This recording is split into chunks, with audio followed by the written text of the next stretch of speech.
welcome back. Someone asked me to do a review of Brave Writer, and that's what this video is about. But first, I have a product of the day. It is Introduction to English Grammar. This is by Memorial Press. Very good. Let me show you what's so cool about this. So take a look on the screen, see if you can see that.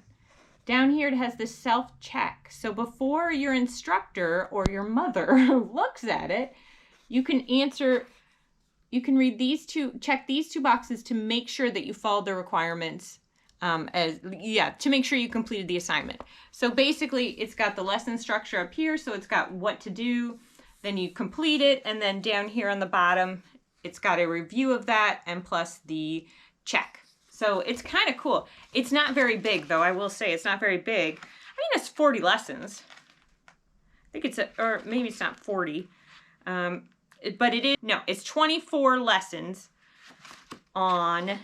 it's 24 lessons with some bonus lessons, but it starts at the very beginning, like what is a sentence, and things like that. Okay, so let me talk Brave Writer. Brave Writer is one of those things that I loathe. I loathe Brave Writer. I like their Quill, their Arrow, their Jot. Fantastic products. I think they're fantastic products. I think it's worth your time and money to buy. Definitely, definitely. I mean, especially Quill. Quill is so good. Quill, I thought you got the stories with it. You don't. You have to get the books at the library. But aside from that, once you understand that, I think it's great. What I hate is the Brave Writer program itself. It's overpriced. It's not really a program. It's just a book. It's a book that you're paying about $79 for. That's why when I purchased it right on the website, it said no refunds given, is because a lot of people aren't happy with the product itself. Because again, it would be great if because I know she's an author and a lot of people like her work. It would be great if it was a book on Amazon. That's what I think it should be. So it's not worth it. It is very heavily, I mean, page after page after page after page after page after page after page of text. Whereas the Quill, the Jot, the Arrow programs, which are just based on ages, are, I mean, beautiful to look at. Not too much type, not too many instructions on one page. So you're not, I mean, overwhelmed. You're not visually overwhelmed either because, I mean, it's beautiful. It's nice. But the Brave Writer program, it's not a program, it's not a curriculum, it's just a book. I mean, I stand by that. So, sorry. But maybe, you know, some people like it. Sure, go ahead. But some of the stuff you learn in there that you would learn. So, what I found from the Brave Writer, the book, what I found is what I learned in there is also in the Jot and in the Arrow programs. So you don't need, or just in the Jot, like it's in both programs, so you don't need to purchase like everything. You don't need to purchase the Brave Writer program. Any important information will be in there. All right, well, good morning. Today I'm talking about Brave Writer. I'm gonna give you a preview in it, a flip through it, and give you my thoughts on it. Now let's get to Brave Writer. So I can see why when you purchase Brave Writer, right on the screen, it says, like no refunds given, because it's not what you think it is, and I don't think they explain it very well. And the price point of what they have, I'm gonna show you. Let's go to the screen now. Okay, so I'm gonna log into my account. Okay, so here we are on the Brave Learner home. You get nothing printed, which I think is kind of a mistake versus the price point of what you pay. I think there should be a cheaper price if it's downloadable and more money if you get it printed for you. And they don't do that like that. So I bought the whole bundle. So now they have a bundle for each age group. But it contains the same book, the same main text that I'm gonna show you, and then a different product. There's, I assume, Miss Bogart. Now the problem is that you get nothing for your child. So right away there's a disconnect between what people are used to when they purchase a curriculum and what they're not used to. And what they're not used to is getting several hundreds of pages of text that you have to go through and that you have to do versus nothing for your child, right? Like it's all you driven, everything's you. And it's very overwhelming when you first go into growing Brave Writers. Okay, so this is the main text. I think it would make a great book off Amazon. I know that sounds insulting. It doesn't mean you don't learn information. It's 200 solid pages, 236 pages of an intense amount of text that was completely, oh my gosh, to think I had to get through it. And because I didn't like the program initially I didn't like it. And because of that, looking at this text was like so overwhelming. So it's got table of contents that jotted down. So it's got different levels based on your ages. So this is the book that's given with every, like you can buy this book separately for $79. I think it's overpriced. The other parts of the book I don't think are overpriced. This I think is. Now understand that it's just you, it's teaching you, like look at this text. There is just an intense amount of text and it goes on and on and on. It's teaching you how to inspire the creativity out of your child. Now, as a side note, what I find that worked, which she reinforced by this as well, is getting the books off of Amazon, some blank, empty books, and then having your child write a story while you write it down. But have them choose a topic that they are familiar with, like their favorite TV show, and say, hey, how about we write a story about such and such? And start them that way. That's how I've done it. And reading this program now, I see that that was the right way to do it. And she even suggests doing it with nursery rhymes, getting nursery rhyme stories, and then her story is to retell that nursery rhyme and then have them retell it while you write it down without editing, and then they go and draw pictures for it as well. Now, my kids aren't into pictures, so what we did is we did it on Canva. And I would, not with the nursery rhymes, the way I did it. For my older son, it was Titanic. For my younger son, it was some YouTube thing. And so he would draft numerous stories about Titanic, and I would then we'd search pictures on the internet and we'd put it in and we made kind of a book. So choosing something they love is what I would go for first, what I found worked, but I'm gonna try the nursery rhymes thing this week, which is getting the nursery rhyme books and going. Now, this is a literary program. Literary programs, well, this specifically isn't. This is teaching you how to write and how to edit, basically get them to be creative, and you give appropriate feedback. It's just so intensely wordy. I think it would make a great book on Amazon that you would pay less for, but still, like when you read books off Amazon, I mean, you still learn a lot of them. It's not like you don't learn, right? So that aside, so I'm showing you this, I know I'm flipping through it fast, but I'm telling you, I read through it and it was like so wordy. Movies and television. Here, let me give you an example. Movies and television show deliver stories to children anywhere 30 to 120 minutes. Like, you didn't know that, but okay. A plot, character development, art, da-da-da-da. Children will learn different stuff. Stage the home. Who do you think we're rooting for? Who are we rooting against? So they do have some good questions, absolutely. Most literary programs have great questions about books. I'm sticking with the literary program here just for a second, because when you open up the Quill I think is extremely well priced for what you get, but is not conveyed on the website. I bought the Quill. The Quill is for young kids, and every month there's a new issue.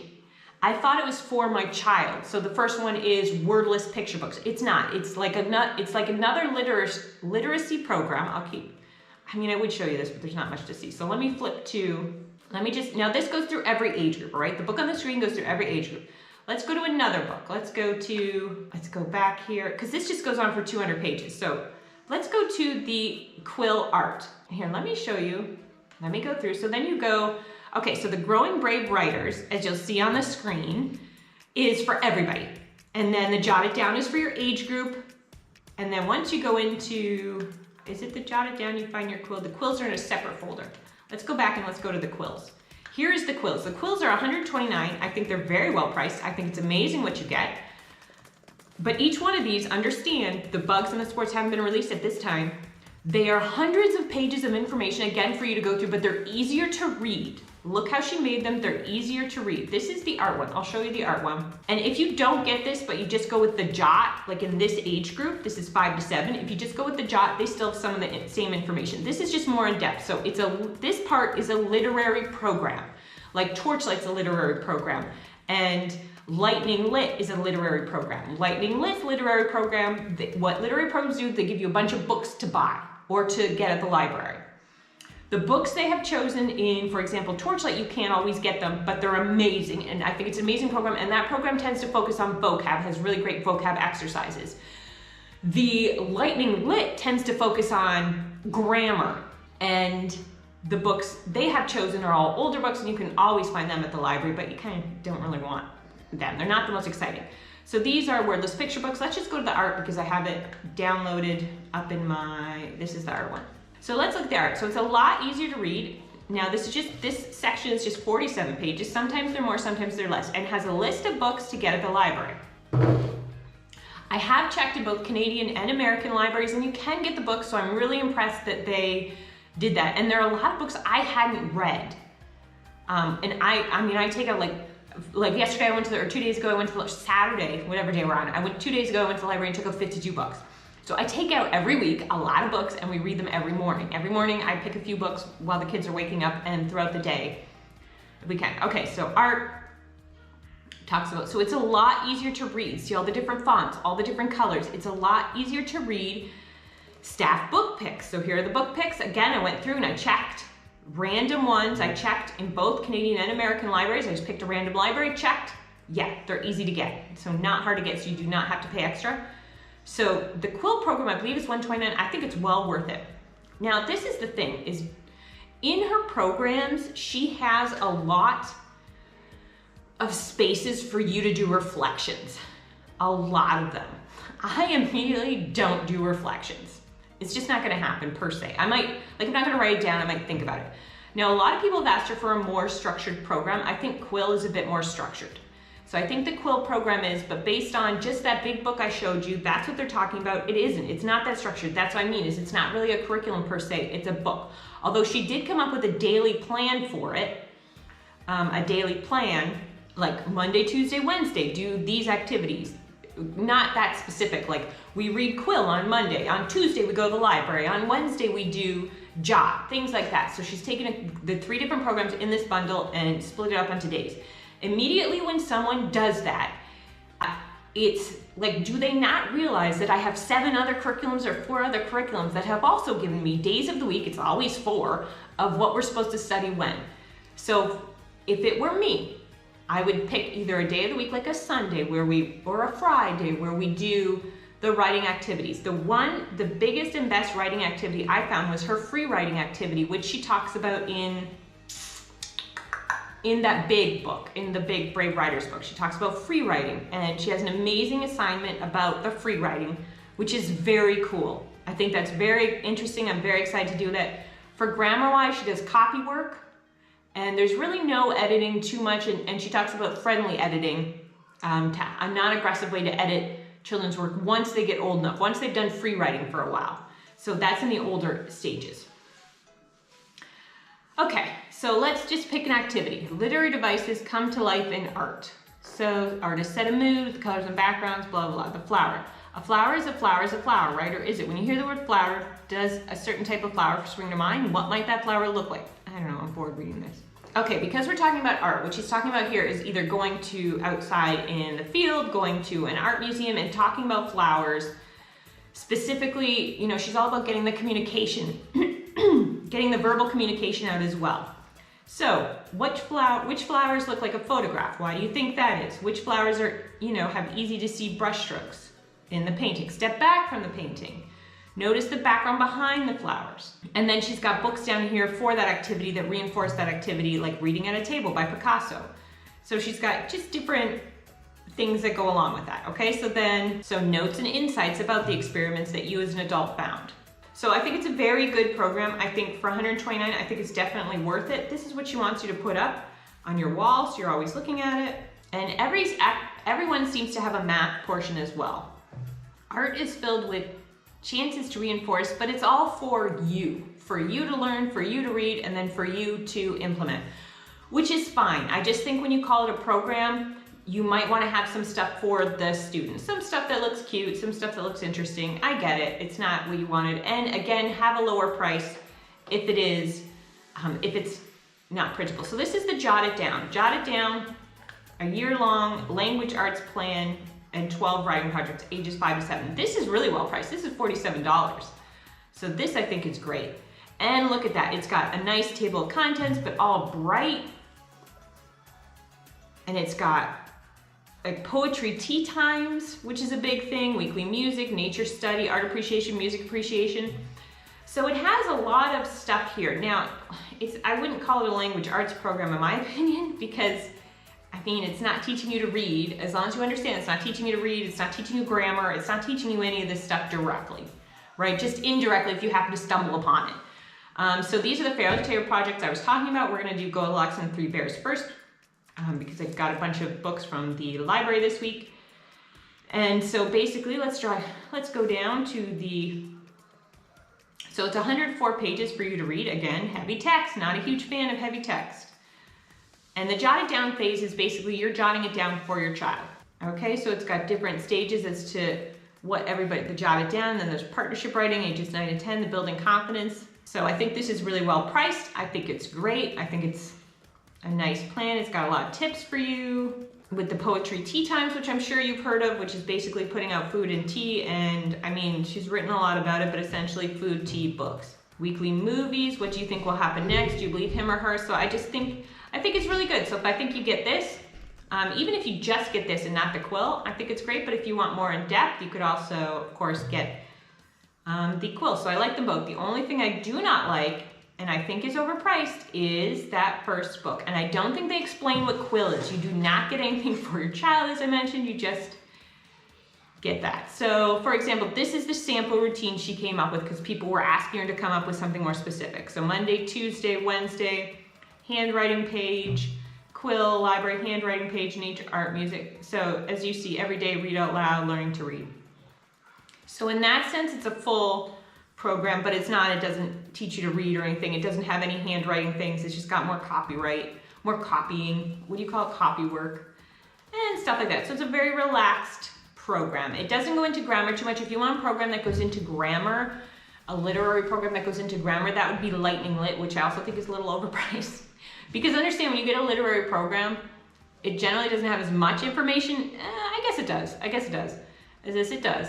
But it has a list of books that you have to go get as well in order to do the program. But Lightning Lit has, I mean, like, it starts you off, so the first level starts you off with, hey, let's put, sentences start with a capital and they end with a period.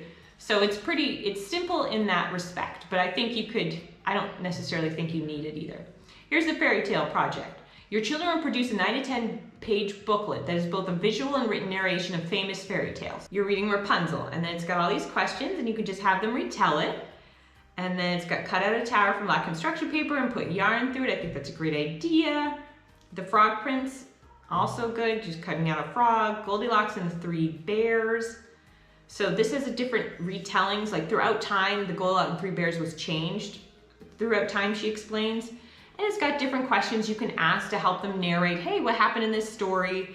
And then you can write down on the page, all right, this happened, and then this happened, they tell you, and then they go back and write pages now and draw pictures. So Ugly Duckling, oral narration, it's got questions for you, like all literary programs do. They got questions to ask, they got activities for you. Yeah, so I think it's a good program. I think it's well priced. This part, the Jot part, that's for 5 to 7-year-olds. The Quill is also 5 to 7-year-olds. But anyone could do it. You could do it at any age. And these are all about making lists because kids love to make lists, she says. So, and then the photo journal, this is intensive. So some of her projects you'll notice are intensive, like the photo journal. Taking pictures of your child at different levels, sleeping, getting up, waking up, brushing teeth, eating breakfast, tying shoes, feeding the dog, jumping on the trampoline, tickling baby sister, making funny faces, eating a candy bar, and then you're supposed to arrange them in order. Like you're supposed to then go print them out. Maybe if I live near a Walgreens, right now I'm overseas, but maybe if I live near a Walgreens, I'd go print them off, and maybe that would be part of something to do. But that just seems like a huge effort to do what it is we're doing, which is essentially we're working on sequence and organization. But we're also working on captions as well. So I guess, but you could also, I think it'd be fine if you just pick some pictures out, and again, did in Canva, pick some pictures out of maybe, that you have saved on Google Photos or something and did that as an alternative, just because I wish you'd put alternatives in, like, hey, if you want I don't want to call it the half-ass way to do things, but I would appreciate that if they had like a toned down version, because some curriculums do, and I really appreciate that. I'm trying to think of one that does, but there's two, I know two do. Even the Good and the Beautiful's, like, for some of their curriculums, for some of their science stuff, is like, okay, here, this is optional. I like that. I like the optional stuff. So a photo journal month-long guide. Take lots of photos. Oh my goodness. Oh, take lots of photos. Maybe if you only had one child, but if you got a bunch, I mean, that's just, okay. So, and then caption writing to work on captions. I almost rather get the books without words that they do in the Quill. So just get some picture books that don't have any words in them at all. I forget what they call them. Just, what do they call them? Anyway, and come up with captions on your own for that. Or you print off some pictures of, I don't know, again, their favorite things. And what would the caption be for this picture? What describes this picture? That's what I would do, because I just think it's a lot easier. But I think she's got a lot of great ideas. Like this, the animal mini book, I think is a great idea because it's your collection. This is an intense poem, by the way, about the shark. An animal mini book, because you're gonna make a list and gather facts and poetry and trivia and sayings and riddles and jokes, expert comments and personal experiences about that animal. So I think that's a great idea. So I think she's got a lot of great ideas in here. I do. And I think she made it easier to read than her first book. So then it's got posters, doing another poster again. Well, not again, but doing a poster. So she's got, and here's another assignment, is lists. So possible topics for lists. So I think it's great. Can you say, please like and subscribe? Please like you right. And hit the bell for notifications. Hit the bell for notifications.